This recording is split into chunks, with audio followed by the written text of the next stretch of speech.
Assalamualaikum warahmatullahi wabarakatuh. Selamat siang pemirsa channel 2 Televisi Edukasi. Bertemu kembali bersama saya Larasati Nur Rahma dalam Diklat Jarak Jauh tingkat dasar. Kali ini untuk guru bahasa Indonesia tingkat.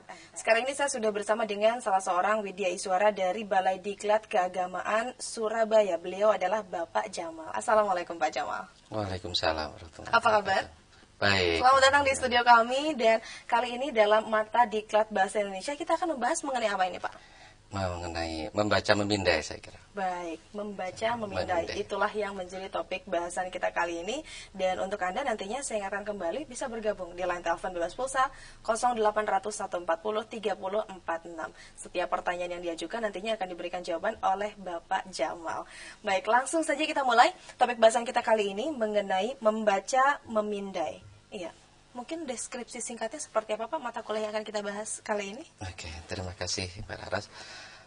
Para pemirsa yang berbahagia, khususnya Bapak Ibu peserta Diklat Jarak Jauh tingkat dasar guru MTS di seluruh Nusantara.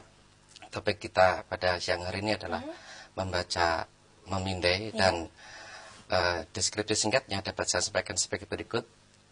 Mata diklat ini merupakan mata diklat pendalaman materi membaca. Jadi untuk mata diklat ini setelah mengikuti diklat ini diharapkan peserta diklat dapat meningkatkan pengetahuan dan keterampilan membaca non sastra peserta diklat ya. Kemudian tentu saja metode yang kita gunakan nanti adalah ceramah singkat dan dialog interaktif tentunya. Oke. Baik, lalu sebenarnya tujuan umum dari mata diklatnya sendiri apa nih Pak? Iya, tujuan umum dari mata diklat ini adalah diharapkan peserta memiliki pengetahuan dan keterampilan membaca non sastra yang memadai. Baik. Dan tujuan khususnya ada 3, yaitu menjelaskan hakikat membaca memindai, kemudian menjelaskan langkah-langkah menemukan kata, makna kata maksudnya dalam kamus, dan yang ketiga adalah menjelaskan makna kata tertentu dalam kamus secara cepat dan tepat sesuai dengan konteks melalui kegiatan membaca cepat atau membaca memindai. Oke, sebenarnya seberapa penting kita untuk bisa memahami atau mendalami materi mengenai membaca memindai ini? Ya, baca ini sangat penting sekali kegunaannya bagi, saya kira tidak hanya bagi pembelajar bahasa Indonesia, tetapi juga pembelajar apa saja, karena kalau membacanya lemah, maka informasi pengetahuan yang masuk ke dalam diri peserta, ke dalam diri kita juga akan lemah dan berkurang. Jadi kemampuan membaca ini sangat penting bagi pelajaran apa saja, karena kalau membaca cepatnya bagus, maka insya Allah untuk memahami pelajaran apa saja juga akan menjadi mudah.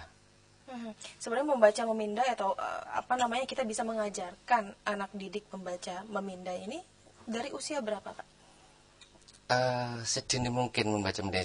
Ketika sudah bisa mengenal huruf, ketika itu kita sudah bisa mulai mengajarkan anak dengan memperkenalkan huruf. Jadi ini hurufnya, kemudian ini bunyinya. Itu adalah membaca yang paling awal.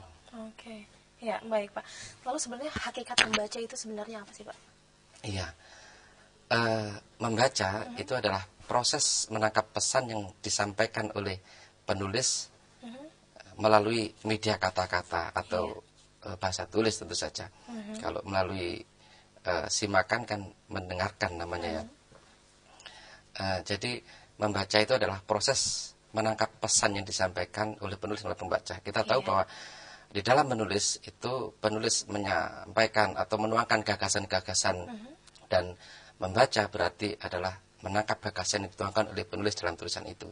1000 kali sekalipun kita mengatakan telah membaca suatu teks atau suatu tulisan, tetapi kalau kita tidak bisa menangkap gagasan-gagasan yang ada di dalamnya itu, maka nonsen ya.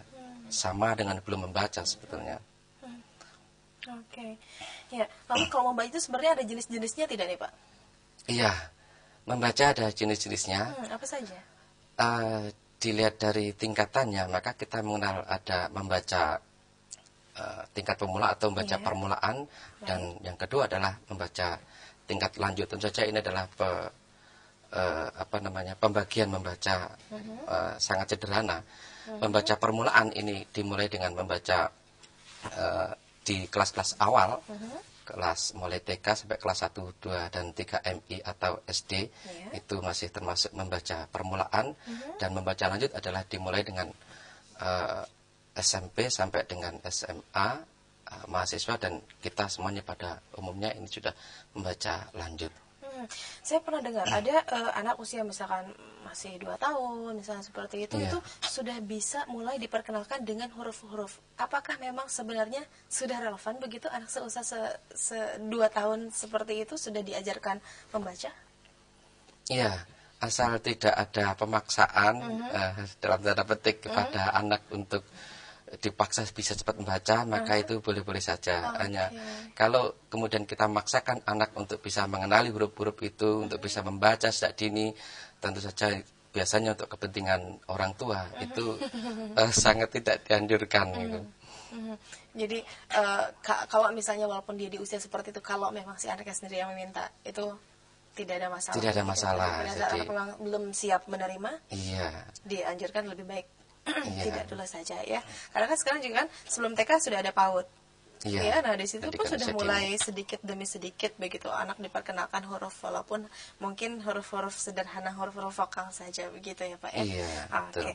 Nah Pak, jenis membaca itu tadi ada 2. Iya. Tapi kadang-kadang kita atau mungkin kita sendiri suka melakukannya begitu. Karena kita berbicara dengan membaca dengan cara kita lafalkan, tetapi ada juga cara membaca dengan hanya di dalam hati saja.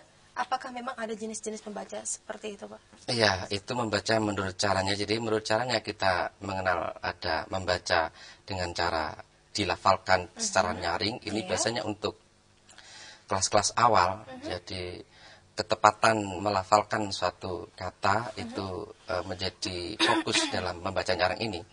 Sedangkan yang kedua ialah membaca dengan cara tidak disuarakan, hanya didengar oleh telinga sendiri, namanya membaca dalam hati.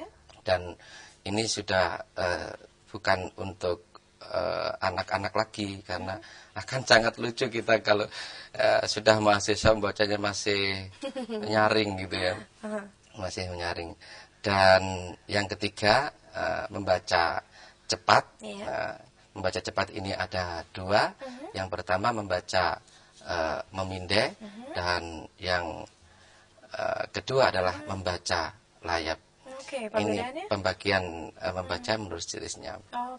Kalau yang tadi pertama ada membaca nyaring dalam hati dan membaca cepat. Kalau membaca nyaring itu memang biasanya untuk anak-anak. Sebenarnya apa Pak? Kelebihan atau apa yang manfaat yang bisa didapat oleh anak pada saat dia membaca dengan cara membaca nyaring begitu? Iya. Kalau membaca nyaring yang dapat dipetik manfaatnya dari membacakan ini ialah ketepatan melafalkan suatu kata. Jadi mulai sejak dini kita harus mengajari kepada anak itu untuk bisa melafalkan dengan tepat.